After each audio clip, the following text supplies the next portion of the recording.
guys, back from another video. My name's Richard, you are watching Richard Perfect, and today guys, I'm showing you, I believe, episode 8, I think.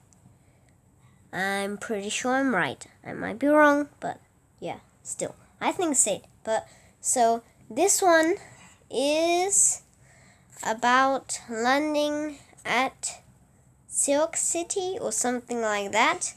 I don't really know the name. The reason why this crashed is pretty quick.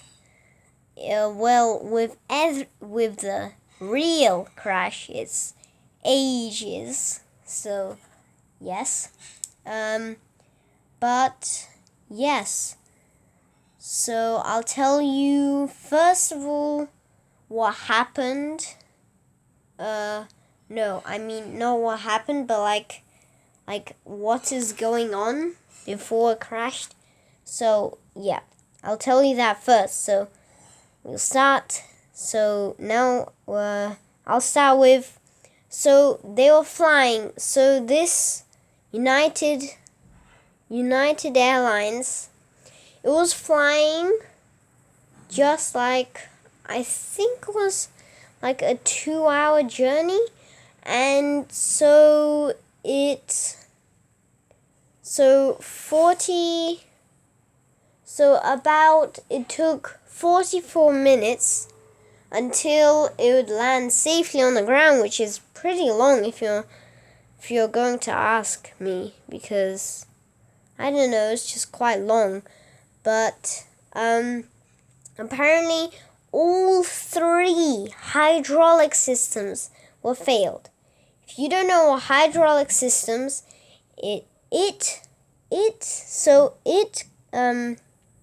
so number 1 is up and down. That's the back right here. Number 2, I believe, is the flaps. Well, I'm not quite sure what it's called. But what it does, it's a second way to steer the way. Somewhere here, that was broken. Also, they couldn't steer the plane, which makes it almost impossible to land. The only thing that was working was pretty much the engines and the throttle. That was typically all that was working. But everything else was just, nothing was like, Plus, this is the first ever video me having rescue vehicles. It doesn't really look like the rescue vehicle, but, well, I mean, it is a rescue vehicle. Plus, this will be extremely scary, but, so, once the pilots, once they found that the safety was in front of them, there was one massive problem. Apparently, it's not about the aircraft. So, apparently, they were landing at the wrong runway. Yes, they were supposed to land on a runway that's much bigger, but they mistaked it for one that's much smaller. And actually, the fire engines were already at the runway somewhere that way. So they were already there, and then they see the plane, and then they're like, oh wait, we have to run to that side. So really, yes. So what happened? So the fire engines, they got to be there in time, luckily, but almost missed the plane because the only thing they can do is just steer right. When it was flying, when there was a loud bang, apparently it just went going to the left. If they didn't do an action in a few seconds, it would roll over. So this would happen. It would roll over and descend down. So what they did was, this is actually an old trick that pilots did is they maxed out the left engine and put less throttle on the right one. So that caused it to be normal. So if they put it left, it will just turn to the right like this. So that can be quite dangerous. So all they can do is steer right. And that's why they miss the runway, because they can't steer left. So if they can't steer left, how are they going to go to the right runway? Because the right runway was on their left, actually. So they couldn't steer left. So that was a bit of a confusing one. When it crashed, the tail section, that was the first thing to come off. Then the right wing and the engine also. It went like a bullet into the cornfield there. The nose is just starting to snap off here.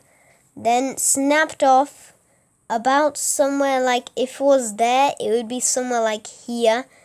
And the rest of it was just like, I don't know, a bit further. But yes, the cockpit was the last to be were the last people. So technically, the safety. So the people. So the pilots, they were the last people who were rescued, and it took them 30 minutes to actually get them out, because they needed like a whole, like, I don't know, like a cutter, like an iron cutter or something like that, to actually break the nose, because there was so many scattered pieces that like they couldn't even get inside of it. So yeah, that was technically the story. This is now kind of a quick one. And plus, this plane was literally uncontrollable. So like all the pilots, so really you should say like kind of a thank you to the pilots, because they actually did a really good job. They all got rewarded. Also, when I was flying, a training pilot of a DC-10, he said that he was a training pilot, and he also helped them with the throttles. So good job to him. He risked his life to save this plane. So yes, let's now see what happened. So first of all, when exploded, it was the tail section here. It was engine number 2. Now, why did this happen? Well, apparently, while they were making the like aluminium or whatever it was, apparently there was a tiny little like spark or something that could make a little crack. So apparently, when they were making it, that happened. So there was a 13mm hole. Every flight gets even bigger, and there were in total 15,503 flights on this aircraft that had this, like, all these cracks. Well, apparently, the cracks were like somewhere here, I don't know. And they didn't say where. It's just they said. So when apparently it exploded in the engine. Apparently, each crack it then exploded. It cut into 2 pieces like this, from here all the way to here, and the rest it just sheared off out of the engine like a box. So now, why is this aircraft almost uncontrollable? This just simple flight, which could be like just one simple engine failure, led to a plane like uncontrollable. So this is what happened.